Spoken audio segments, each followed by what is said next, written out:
Je vous propose de rester, nous allons enchaîner tout de suite avec ce zoom sur le site de grande puissance. On va explorer maintenant avec notre invité les enjeux stratégiques liés au développement d'un site d'essai de grande puissance, une infrastructure unique en son genre qui va permettre de tester des éoliennes flottantes de 10 à 25 mégawatts. On en parle avec Ysan Lecrom. Merci d'être avec nous, Ysan. Installez-vous, vous êtes le directeur du développement des sites à la Fondation OpenSea.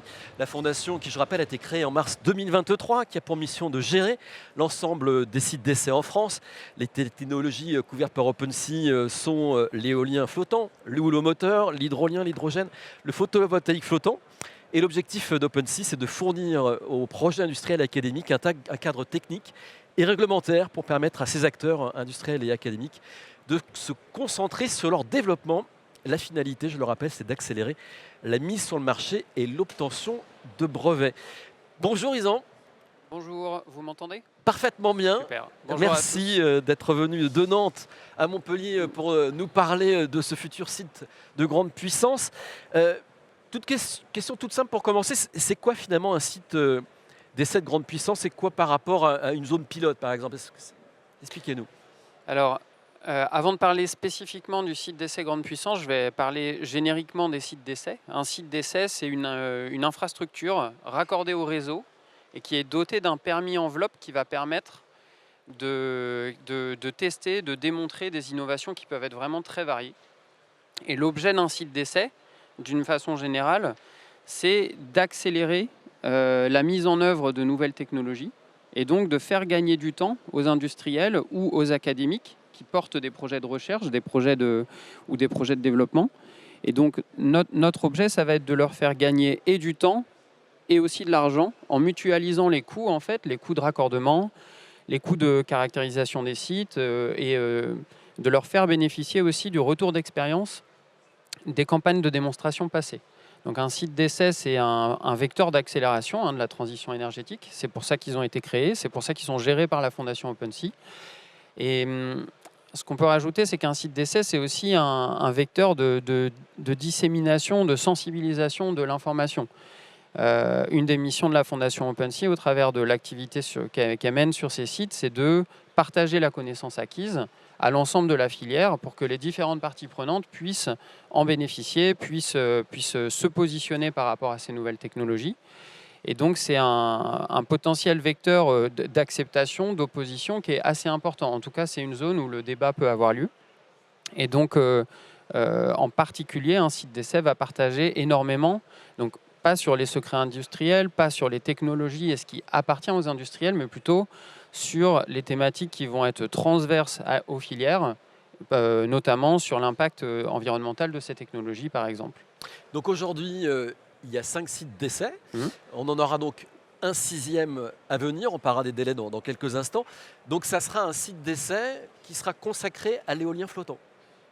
C'est ça. Alors, on a déjà plusieurs sites d'essai qui permettent d'accueillir de l'éolien flottant. Aujourd'hui, en fait, on est en phase d'étude de faisabilité pour imaginer une nouvelle infrastructure qui serait dédiée à l'éolien flottant de grande puissance. Aujourd'hui, cette idée, elle est en cours d'étude de faisabilité.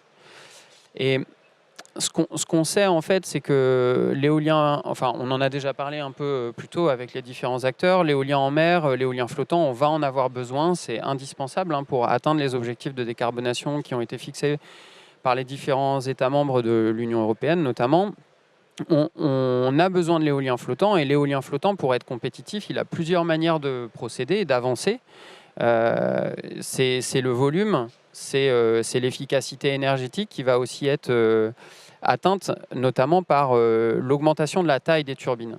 Donc en fait, je ne sais pas si tout le monde le sait, mais ça paraît une évidence. En fait, pour être plus efficace, l'éolien flottant a besoin d'installer des éoliennes, des turbines de plus en plus grandes. Et en fait, ces éoliennes flottantes-là, elles vont être inédites. Elles n'ont jamais été créées, elles n'ont jamais été construites, elles n'ont jamais été testées. Donc, la Fondation OpenSea, aujourd'hui, essaye de se positionner justement sur ce créneau en expliquant qu'il va y avoir besoin d'essais, d'apprendre, de comprendre. Et donc, le site TGP, très grande puissance, l'origine de cette idée, c'est justement pour répondre à ce besoin futur. Et alors comment ce futur site de grande puissance va contribuer à dérisquer les projets commerciaux et à servir les besoins de l'industrie. On en parlait à l'instant avec Olivier Perret de Com- SLB. C'est l'enjeu. Complètement. Donc, l'idée premièrement, ça va être de rassurer les assureurs et les investisseurs. Typiquement, aujourd'hui, une technologie qui n'est pas testée en mer, elle est toujours considérée comme un prototype tant qu'elle n'a pas été opérationnelle pendant 1 an en mer. Ça veut dire, dans notre vision à la Fondation OpenSea, on pense que ça pourrait être stratégique justement de démontrer une technologie pour pouvoir rassurer, convaincre, comprendre, éventuellement même adapter les technologies en fonction de ce qu'on apprend en conditions réelles. Et ça permettrait in fine aussi de réduire les primes d'assurance qui sont liées, les surprimes, je dirais, qui sont liées à l'incertitude de la première année de fonctionnement. Donc ça, c'est un premier point qui est assez essentiel. Aujourd'hui, la Fondation OpenSea, elle est en train de recueillir différentes lettres de soutien, de position aussi de la filière vis-à-vis de cet argumentaire. On a beaucoup d'industriels. Alors certains pensent le contraire. Certains nous soutiennent dans cette vision et l'expriment parfois même publiquement. On a eu par exemple l'occasion d'intervenir au salon Wind Energy à Hambourg au mois de septembre, où 2 industriels, on n'avait pas forcément la place d'en faire s'exprimer plus, 2 industriels, la société X1 Wind, qui est porteur d'une technologie innovante, et le développeur de projet RWE, se sont exprimés à nos côtés justement en explicitant que ça faisait partie de leur vision, de leur stratégie et d'un des chemins de développement technologique qu'ils avaient l'intention de suivre. Donc c'est assez intéressant. Ça, c'est un premier point qui nous permet de répondre aux comment dérisquer. Un deuxième point, c'est que le site d'essai très grande puissance, ça va être un terrain d'expérimentation en fait pour l'ensemble de la chaîne d'approvisionnement, pas seulement un concept et une technologie d'éolienne flottante parmi d'autres. Ça va permettre en fait à la filière française, on l'espère, de se positionner, de bénéficier d'un premier retour d'expérience sur des cas concrets pour apprendre à dimensionner les outils qu'ils vont devoir développer. On parlait tout à l'heure de chaînes automatisées par exemple. On a un cas concret ici pour exactement se représenter comment dimensionner les outils et les équipes. Former les gens à ce que va être la gestion, l'opération, la maintenance de ces objets qui seront installés demain. Donc ça nous semble être vraiment un point indispensable en fait à la filière, justement, à l'ensemble de la filière. Et peut-être un dernier point rapidement, on pense qu'en termes de dérisquage, de permitting et d'acceptation, un site d'essai, c'est vraiment un élément clé en fait, puisque j'ai dit tout à l'heure, il va permettre de sensibiliser, de diffuser ce qui va être appris. Et en fait, il va permettre de comprendre et d'expliquer en fait ce qui se passe et d'identifier les impacts éventuels. Donc en ce sens, ça nous semble être un outil clé justement. Un dernier point rapidement, un des apprentissages importants que nous, on a retenu de la mer en débat, du débat public qui a eu lieu il y a de ça quelques temps, c'était qu'il y avait énormément aujourd'hui de questions qui restaient sans réponse. On pense, nous, qu'un site d'essai, c'est un bon vecteur justement pour produire et atteindre, en fait, obtenir les réponses de plusieurs questions qui restent en suspens. Alors, quand verra le jour ce site d'essai de grande puissance? Eh bien, si on arrive à le construire en France, parce que c'est pas gagné, hein, aujourd'hui c'est un besoin qui est international, qui est reconnu aussi par beaucoup d'autres pays. Si on arrive à le construire en France, on pense pouvoir être opérationnel à l'horizon 2030-2031. Évidemment, sous réserve d'obtenir les permis associés et les financements. C'est ce qui est pas forcément une mince affaire. Mais on devrait pouvoir viser la mise en service des premiers parcs français éoliens flottants. Et donc, aujourd'hui, on a une étude de faisabilité qui est déjà en cours, qui est financée par l'État, opérée dans le cadre d'un financement France 2030 qui est opéré par l'ADEME. Donc, cette étude de faisabilité, elle a débuté il y a plus d'1 an maintenant. Elle devrait s'achever mi-2025 à peu près. Et après, on entrerait dans la phase d'exécution en fait, d'études détaillées de cette nouvelle infrastructure si les résultats de l'étude de la faisabilité sont pertinents. Alors on a le quand, maintenant c'est où? Eh Où ben, sera-t-il situé? le où, c'est pas encore complètement déterminé, bien sûr. Hein, comment dire, pour définir l'implantation définitive de cette nouvelle infrastructure, il faut répondre à plusieurs critères, des critères qui peuvent être techniques, profondeur, distance à la côte minimale, maximale, besoin des utilisateurs aussi évidemment. Donc de nombreux critères techniques, des critères d'acceptation, de visibilité, d'impact sur l'environnement, d'impact sur les usages, par exemple sur les autres fermes commerciales qui seraient à proximité des zones qui nous intéressent. Donc aujourd'hui, en fait, il y a tous ces critères à regarder. Donc on n'a pas choisi de lieu exact. Par contre, il y a 2 zones géographiques qui ont été retenues et qui ont été identifiées et retenues par délibération de notre conseil d'administration, à la Fondation OpenSea. Et donc aujourd'hui, ces 2 zones sont le large de la Bretagne Sud, donc à proximité de la O5, sans vraiment beaucoup de surprises. C'est une zone qui est intéressante. Et une zone au large de l'Occitanie, de la O6, la partie zone 1, donc la Narbonnaise. C'est les 2 zones qui nous intéressent justement pour imaginer déployer cette nouvelle infrastructure. Et donc sur ces 2 zones, aujourd'hui, on regarde 2 types de raccordements. Un raccordement qui pourrait être de type direct, donc assez similaire à ce qui a été fait sur les zones pilotes. Un raccordement où on va chercher le réseau RTE à terre, et un raccordement qui pourrait être mutualisé. Donc un raccordement qui, lui, irait chercher le réseau d'RTE disponible en mer, via les postes électriques en mer qu'ils installeraient sur les AO5 et AO6. Ce qui est assez intéressant, c'est qu'aujourd'hui, RTE a prévu cette mutualisation des usages déjà dans le design de leur poste électrique en mer, et donc serait en mesure d'accueillir notamment l'activité d'un site d'essai grande puissance.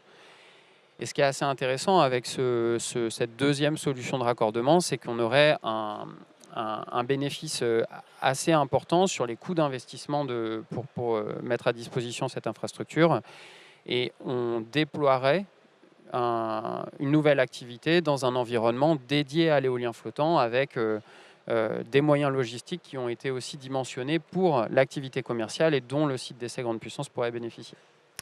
Merci. Alors, on va vous inviter à réagir. Si vous avez des questions sur ce futur site d'essai grande puissance à poser à Isan Lecrom d'OpenSea, c'est maintenant. Donc, n'hésitez pas. On a un micro. On a donc une question. Levez la main pour qu'on continue à bien vous voir, monsieur. Oh, voilà, ici. On vous apporte le micro et je vous propose de vous présenter. Bonjour. Hello, I'm Simon Richards. Bonjour, Simon Richards, BMT à Londres. Nous faisons un suivi structurel et on conçoit des CTV, entre autres. J'ai une question par rapport à ces sites. Est-ce que vous allez chercher librement les informations en termes de résultats, l'intégrité des systèmes de forage, les données obtenues? Il y a eu des projets pilotes dans le passé où ceci a représenté un problème, car dès le départ, on n'a pas tenu compte de ce point en termes d'ingénierie. Merci. Alors j'aurais bien aimé avoir la question en anglais en fait pour vraiment. Mais de ce que j'ai compris, yeah, it was translated. So if I understood. Si j'ai bien compris, votre question, vous voulez dire que lors de la sélection de notre site, nous devrions tenir compte des informations par rapport au sol disponible ou pas disponible, c'est bien ça? Non, non, c'est pas ça du tout. I'm sorry because I can't understand the question. Désolé, je n'ai pas bien capté votre question. Je vous proposerai d'échanger ensuite. Ouais. Désolé monsieur, désolé pour le public présent. Est-ce qu'on a d'autres questions en français et en anglais?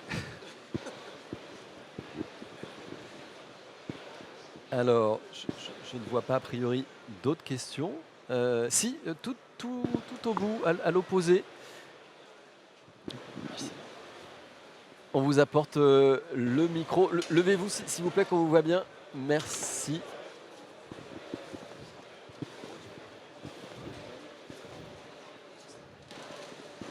Bonjour, Merci. madame. Bonjour, Charlotte Leroux. Ça fait maintenant 10 ans que je travaille dans l'éolien flottant, plutôt côté conception du flotteur.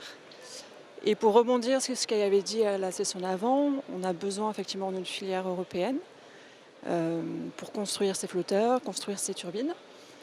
Et est-ce que le problème, c'est qu'on a aussi des considérations économiques sur la réalisation de ces projets. Ce sont des acteurs privés qui font ces projets. Et est-ce qu'on a des moyens, par contre, sur les sites d'essai pour forcer la filière, c'est vraiment une filière européenne, qui construise ces projets? Parce qu'on a bien vu que là, dans les prêts commerciaux, notamment sur IFJL, une partie des projets se font en Turquie. Est-ce que la Turquie est européenne? Donc voilà, quels sont les leviers, est-ce qu'il y en a vraiment, pour permettre, au moins au stade des essais, de faire une filière européenne? Merci pour la question. Ce qu'on peut dire, c'est ce que j'ai un peu expliqué au début, les sites d'essai, ça permet de mutualiser les coûts entre plusieurs utilisateurs. Donc déjà, ce qui est intéressant pour un industriel en venant sur un site d'essai, c'est qu'il ne payera pas le coût complet d'un raccordement ou de l'utilisation d'un raccordement. Donc cet effet de mutualisation, il est générique au concept même, enfin il s'applique du fait du concept même des sites d'essai. Et ça, c'est partagé. Tous les sites d'essai en Europe, en fait, fonctionnent relativement de la même manière. Aujourd'hui, en fait, ce qu'on cherche à obtenir, je l'ai dit rapidement dans la présentation, le besoin, il est partagé, il est identifié par plusieurs acteurs. Donc, les différents sites d'essai européens, on partage tous le même constat. Et aujourd'hui, on est en train de s'associer dans le cadre d'une initiative qui s'appelle Hypothesis. On s'est associés ensemble justement pour faire passer ce message à l'Europe et être en capacité de lever des financements qui soient autant pour l'infrastructure elle-même pour pouvoir fonctionner à des coûts compétitifs et en fait être attractive pour les utilisateurs, et des coûts pour les utilisateurs directement sur leur projet pour pouvoir leur financer plus régulièrement ou de manière plus importante les projets de démonstration qui sont comme on fait souvent référence à la vallée de la mort, qui sont vraiment une étape très difficile à financer. Donc, nous, sites d'essai, on a un poids qui est relativement faible, mais aujourd'hui, on s'est associé à plusieurs dans différents pays, justement pour essayer de proposer à l'Europe une vision cohérente de sites d'essai sur différentes façades maritimes, pour pas forcément avoir un site d'essai par pays, mais un site d'essai par façade, ce qui permettrait de vraiment mutualiser les coûts, d'être plus efficace, et d'utiliser notre poids commun pour justement passer des messages à la Commission européenne pour aller générer des appels à projets ou des demandes de financement complémentaires pour ces projets dans des phases difficiles. Merci beaucoup Ysan Lecrom. Merci d'être venu jusqu'à nous pour nous présenter donc ce futur site d'essai grande puissance. Et on va passer maintenant à notre thématique suivante. Merci beaucoup. encore Ysan d'être venu jusqu'à nous. On peut applaudir en effet Ysan. Donc